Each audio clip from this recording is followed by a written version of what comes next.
Who do you think wins in a fight, you or Prime Floyd? Me. Right. No questions? Well, why would you think that I would say Floyd? I don't know. I thought you'd hesitate maybe even a bit, but no. Nah, not at all. You know, that's one of my favorite fighters. Roy Jones Jr. recently stirred the pot with a bold take on a fantasy clash between Floyd Mayweather and Terrence Crawford, suggesting that if Mayweather couldn't land something dramatic and decisive right away, the fight would inevitably slide in Crawford's favor. As Canelo Alvarez has been a great fighter his whole career, people like Erislandy Lara gave you the blueprint on how to beat him. People like Floyd Mayweather also gave you the blueprint on how to beat him. But Bud is more fierce, more fearsome, and more angrier, and more meaner than both of those guys. So you know if they showed you the blueprint, Bud gonna go out there, take that blueprint, and do even more with it, which is what Bud did. Fans and analysts everywhere continue to argue over who would win if Mayweather and Crawford had met in their primes. On paper, both men represent perfection in their own times. Mayweather compiled a flawless 50-0 record, becoming a champion in 5 divisions and defeating a string of greats including Manny Pacquiao, Oscar De La Hoya, and a young Canelo Alvarez. On the other hand, Crawford has made history as the only man to become undisputed champion in 3 different weight classes, with his latest triumph coming against Canelo himself after stepping up 2 divisions. That achievement cemented his place as one of the all-time greats and naturally sparked comparisons between the 2 fighters. Why is Terrence Bud Crawford greater than Floyd Mayweather? Or better than Floyd Mayweather? Greater is a little bit. Greater its impact, resume, all that shit. But better. Terrence Bud Crawford, after what he did last night, is better than Floyd Mayweather because there is no way Floyd Mayweather would attempt to do that crazy shit. See, that's the insane Sugar Ray Leonard versus Marvelous Marvin Hagler after being gone for 5 years section. Never being at middleweight, first fight at middleweight, being against Marvelous Marvin Hagler. Terrence Bud Crawford never been a middleweight shit. The most he's been is super welterweight, and he was only there once. And he's fighting at 168 against one of the greatest super middleweights of all time, one of the greatest middleweights of all time, pound for pound, one of the greatest fighters of all time, reigning undisputed champion at super middleweight. That is unheard of, and that's something that Floyd Mayweather wouldn't even attempt.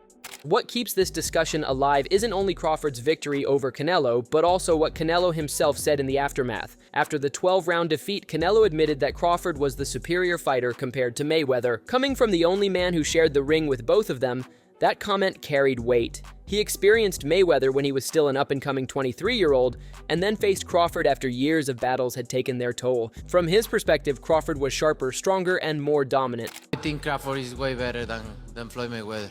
We already know, we knew Crawford is a great fighter, and I did what I supposed to do, right? I tried for every way, and I trained really hard, and he deserved all the credit. No, I try my best tonight, and I just cannot figure out the style. Was it something specific, the movement or his speed or power, or what? Was there something you could put your finger on that gave you the most trouble? Everything. Okay. He have everything. You know what? Sometimes you try and your body cannot go, right? That's my frustration. Maybe I can figure out Crawford, but my body cannot go anymore. So I try it, but my body just not let me go.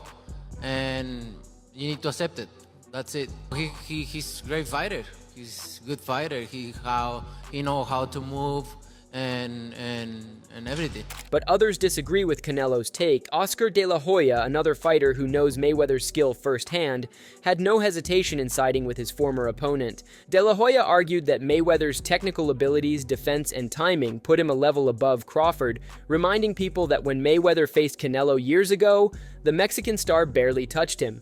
To De La Hoya, Mayweather didn't just win, he controlled everything, neutralizing Canelo's offense and showing a level of mastery that Crawford, in his opinion, has not surpassed. And who would, because Canelo after the fight said that Crawford is way better than Floyd. You know Crawford, you know Canelo, you know Floyd. What do you think? Who would win in a fight? My man. I have to disagree because Floyd Mayweather toyed with Canelo. Like, he literally toyed with him. He didn't get hit at all. Not one time. And Crawford yeah, he's more of a fighter, boxer. Mayweather's more of a boxer. But I have to disagree. I think Mayweather is much more superior than Crawford. Not just because he beat me and it was a close fight, whatever, and, you know, or that I stepped in the ring with Mayweather, but I really feel that technically Mayweather's a better fighter. This split in opinion reflects how complex the debate is. Some look at what Crawford has done in recent years, especially dominating Errol Spence Jr. and then dismantling Canelo, and see a fighter who transcends eras. Others hold on to Mayweather's unmatched defensive genius and the depth of his resume packed with legendary names. Stephen A. Smith, never one to shy away from strong words, recently made it clear where he stood. To him, Crawford has elevated himself to a different level by moving up and winning across multiple divisions in the four-belt era, something no one else has managed. Mayweather, for all his brilliance, didn't face the same kind of weight-climbing challenges, and that distinction is what makes Crawford so impressive to Smith. Terence Crawford is the best fighter on the planet. Pound for pound, he's that dude. In this four-belt era, he is now the undisputed world champion 3 times over. 140 pounds, 147, now 168 pounds, claiming all the belts. You don't see people doing that very often. Going up against a guy who was perceived as being bigger and stronger, Crawford was strong. Crawford was strong enough to fend him off, strong enough to make him respect his own power. He used his jab, he used his distance. He had poise in the ring, he wasn't rattled. He backed up and moved when necessary and kept us different. He exchanged enough to gain respect when necessary. It was a brilliant, brilliant, masterful fight on Terence Crawford's part. Interestingly, Crawford himself isn't interested in comparing records. He recognizes what Mayweather accomplished in his time and believes each belongs to his own era. His focus has always been proving people wrong, and with the way his career unfolded, that mentality shaped everything. For years, critics claimed he couldn't sell tickets or draw attention, which meant he often had to take on whoever was put in front of him without the luxury of carefully curated matchups. Crawford embraced that situation, fighting unbeaten contenders, moving through divisions, and eventually collecting all the belts at 140, 147, and now 168 pounds. Everyone is going to start making comparisons with your legacy to Floyd Mayweather. How do you feel you compare with Floyd with the resume you have now? Listen, Floyd was the greatest in his era. I'm the greatest in my era. It ain't no need to compare me to Floyd or Floyd to me. You talk the talk and you sure walk the walk. Your confidence and aura is on another level. Could we see a run as a light heavyweight? Nah, we ain't going up that much. Now, by contrast, Mayweather's career followed a different path. While he too won titles at 5 weights, his rise from super featherweight to light middleweight involved gradual jumps. He dominated legends like De La Hoya, Pacquiao, and Shane Mosley, and his ability to outbox opponents was almost never in question. What some observers, including Max Kellerman, point out is the timing of Mayweather's fights. He was strategic, often facing big names after their peak, which protected his undefeated streak, but also created debates about how certain matchups might have looked had they happened earlier. Crawford's career doesn't have that same critique. His opponents, from Spence to Porter to Khan and Brook, were faced without whispers of ducking or waiting for the right moment. It's wild, because if you look at Floyd's resume, it's much deeper than Crawford's. And Floyd was faster and he had a better defense and all that stuff. But Floyd picked and chose when he fought guys, especially once he left lightweight. He wiped out the junior lights, bring him. Lightweight, he jumps up to Jose Luis Castillo first thing. A lot of people think he lost the first fight, I didn't, but then he won the rematch. But once he left lightweight, he was careful about when he fought guys. So even though his resume is deeper with names, people remember, yeah, but he didn't want it with certain dudes at certain times. Crawford, we all witnessed, even though the resume is thin in certain ways, he wanted it with everyone the whole time. Oh, yes. That makes a difference to people. The contrast is fascinating. Mayweather rarely lost more than a couple of rounds in a fight, and his defensive wizardry remains a thing of legend. He made opponents miss, frustrated them, and racked up decision wins without taking much damage. Crawford, on the other hand, built his reputation as a finisher. Out of 20 world title bouts, he stopped 15 opponents, a level of destruction that people often forget when comparing him to Mayweather. Crawford is known not just for his skill, but also for his mean streak inside the ropes, something Roy Jones pointed out. That edge, combined with his size and ability to jump weight classes, makes him a nightmare matchup, even for someone with Mayweather's defense. If I take Floyd Mayweather in his absolute prime, and I take Manny Pacquiao in his absolute prime, Floyd Mayweather. Floyd still beats it. Floyd beat her. You don't believe there's a guy at 140, 147 in the history of boxing that could have beat Floyd in his prime? It'd be tough. Floyd, man, that boy, man, that's the GOAT, man. That boy bad. What makes it? I mean, what? Because and I told people to say, look at Floyd. I said, Floyd, it's not that he trains. I mean, it's his life, and from the very beginning, he's like, I want to be the best. Former champion Shane Mosley, who himself went 12 rounds with Mayweather, leaned toward Crawford in this debate as well. From his perspective, Crawford's physical attributes, height, reach, and power across multiple weights, give him advantages that Mayweather never had to overcome against other opponents. It doesn't mean Mosley dismisses Mayweather's brilliance, but he sees Crawford as more complete in today's landscape. You fought both Canelo and Mayweather. You fought them both. Who did you think was better, Canelo or Mayweather? I know that's Canelo was saying it was Crawford better than Mayweather. I was very impressed with Canelo at 21, but Mayweather was still technically more sound. I think Crawford is better. It would have been a tough fight, but I think Crawford would have the edge over Mayweather because of the long arms and because it's bigger.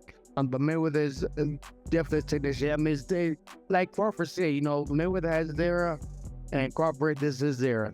Adding to all this is Mayweather's own reaction after Crawford's win over Canelo. Far from being bitter, he placed a sizable bet on Crawford and walked away with a hefty payout. That small detail reflects an acknowledgement of Crawford's greatness from Mayweather himself. Yet, despite the mutual respect, the boxing world thrives on debates like this, drawing lines between two icons separated by time but united by their flawless records. And Crawford's ability to stay undefeated while moving up from lightweight to super middleweight is part of what sets him apart. He began his championship run at just 134 pounds and eventually lifted gold at 167 pounds, a staggering jump by modern standards. Mayweather also traveled through divisions, but his climb was smaller, from 130 pounds up to around 151. Both are remarkable achievements, but Crawford's journey across 4 different divisions with 3 undisputed reigns has given his case extra weight. So it was never a question in my mind whether Bud really was going to outbox me. It's just if he could take the punch. And right away he showed, bam, he could take the punch. So I knew from that point, if he just slow him down, which he did, he'd be okay. Then late in the fight, what other people still didn't see, late in the fight, Bud started hitting Canelo's body. One of those body shots, I think about the 7th or 8th round, hurt Canelo. I was like, whoa. Bud hit him in the right spot then, and he got Canelo's respect with that too. So Bud fought a very, very awesome fight, fought a beautiful fight, very tactical. Very controlled. Yes, it was a beautiful fight for boxing. It was a beautiful fight. You know, Bud got hit with some shots. He did.